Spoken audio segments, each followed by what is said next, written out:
నమస్కారం. ఈరోజు మనం ఒక చాలా ఆసక్తికరమైన, ఇంకా చెప్పాలంటే మానవజాతి అనాదిగా అడుగుతున్న ఒక ప్రశ్న గురించి మాట్లాడుకోబోతున్నాం. ప్రపంచంలోని 3 ప్రధాన మతాలు ఈ ప్రశ్నకు ఎలాంటి సమాధానాలిస్తున్నాయో చూద్దాం. అవును, ఇదే ఆ ప్రశ్న. మనం చనిపోయాక ఏమవుతుంది? బహుశా మనందర్నీ ఎప్పుడో ఒకప్పుడు తొలిచేసే ప్రశ్న ఇది. ఈ అన్వేషణకు ఇదే మన నాంది. మన ఉద్దేశం ఏదో ఒకటే సరైన సమాధానం అని చెప్పడం కాదు. బదులుగా మరణానంతర జీవితం గురించి ఉన్న వేర్వేరు నమ్మకాలని, వాటి దృక్పథాలని ఒకదానితో ఒకటి పోల్చి చూద్దాం.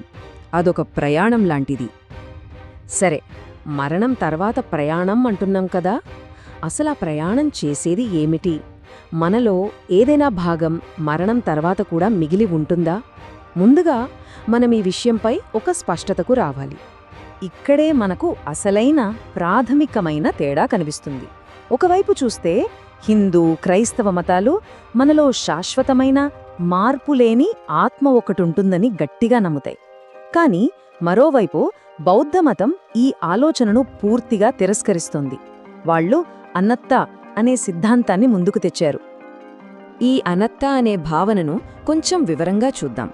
దీని అర్థం ఏమీ కొనసాగదని కాదు, కాని ఒకే ఆత్మ లేదా నేను అనే ఒకే వస్తువు ఒక జీవితం నుండి మరొక జీవితానికి ప్రయాణించదు అని దీని భావం. అదన్మాట సంగతి. ఓకే, ఆత్మ ఉందా లేదా అనే దానిపై వేర్వేరు అభిప్రాయాలు చూసాం. ఇప్పుడు అసలు చనిపోయిన తర్వాత ఏం జరుగుతుంది, ఆ తర్వాతి ప్రయాణం ఎలా ఉంటుంది, దాని గురించి మాట్లాడుకుందాం. చూడండి, బౌద్ధ మతంలోనే మళ్ళీ మనకు వేర్వేరు అభిప్రాయాలు కనిపిస్తాయి. కొన్ని శాఖల ప్రకారం మరణం సంభవించిన వెంటనే పునర్జన్మ జరిగిపోతుంది. కానీ టిబెటన్ బౌద్ధం ప్రకారం మరణానికి పునర్జన్మకి మధ్యలో ఒక గ్యాప్ ఉంటుంది. దాన్ని బార్డో అంటారు. బార్డో అంటే ఏంటి? సింపుల్గా చెప్పాలంటే అదొక మధ్యంతర స్థితి, ఒక వెయిటింగ్ రూమ్ లాంటిదన్నమాట. చైతన్యం తర్వాతి జన్మలోకి ప్రవేశించే ముందు ఈ దశలో కొన్ని అనుభవాల ద్వారా వెళ్తుంది. అందుకే టిబెటన్ అంత్యక్రియల్లో దీనికి చాలా ప్రాముఖ్యత ఉంది. ఇక హిందూ మతం విషయానికొస్తే ఇక్కడ ప్రయాణం చాలా పద్ధతిగా, ఒక క్రమంలో ఉంటుంది.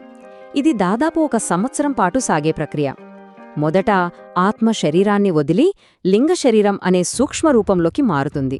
ఆ తర్వాత యముడి దగ్గరికి వెళ్లటం, మళ్లీ ఇంటికి తిరిగి రావడం, చివరికి 1 సంవత్సరం తర్వాత యముడి తుది తీర్పునందుకోవడం, ఇలా దశలవారీగా ఉంటుంది.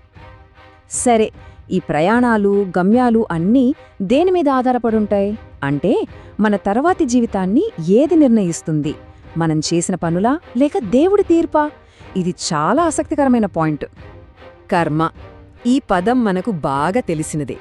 సింపుల్గా చెప్పాలంటే ఇదొక యాక్షన్ రియాక్షన్ లాంటిది. విశ్వవ్యాప్తమైన కారణ ఫలిత నియమం. మనం చేసే మంచి పనులకు మంచి ఫలితాలు, చెడు పనులకు చెడు ఫలితాలు వస్తాయి. మన భవిష్యత్తు మన చేతుల్లోనే ఉంటుందన్నమాట.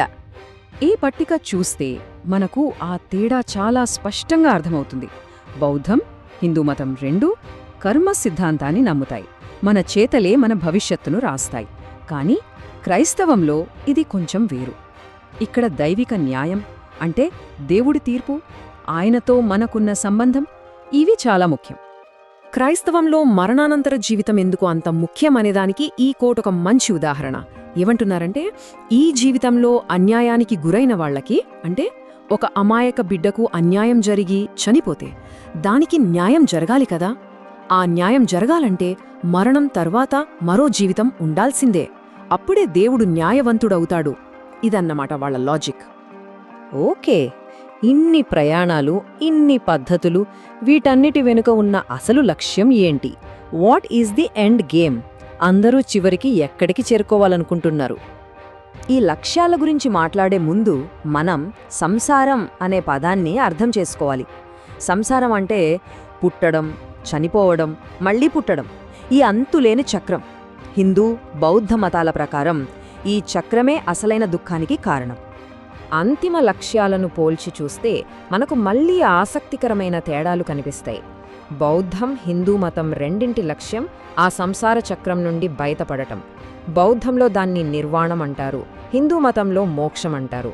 కానీ క్రైస్తవంలో లక్ష్యం ఈ చక్రం నుండి బయటపడటం కాదు, వాళ్లది ఒక ఫైనల్ డెస్టినేషన్, దేవుడితో కలవటం అంటే స్వర్గం, లేదా శాశ్వతంగా విడిపోవటం అంటే నరకం. అక్కడతో ఆగిపోతుంది, మళ్లీ పుట్టుక ఉండదు. అంటే చూడండి, ఈ నమ్మకాలన్నీ కేవలం చనిపోయాక ఏమవుతుంది అనే దాని గురించే కాదు, మనం బ్రతికి ఉన్నప్పుడు మన జీవితానికి అర్థమేంటి, దాని ఉద్దేశ్యమేంటి అని కూడా ఇవి చెబుతున్నాయి. చివరిగా ఒక ప్రశ్నతో ముగిద్దాం. మరణం తర్వాత ఏం జరుగుతుంది అనే దానిపై మనకున్న ఈ నమ్మకాలు మనం ఇప్పుడు ఈ క్షణం జీవిస్తున్న తీరును ఎంతలా ప్రభావితం చేస్తాయి ఒకసారి ఆలోచించండి.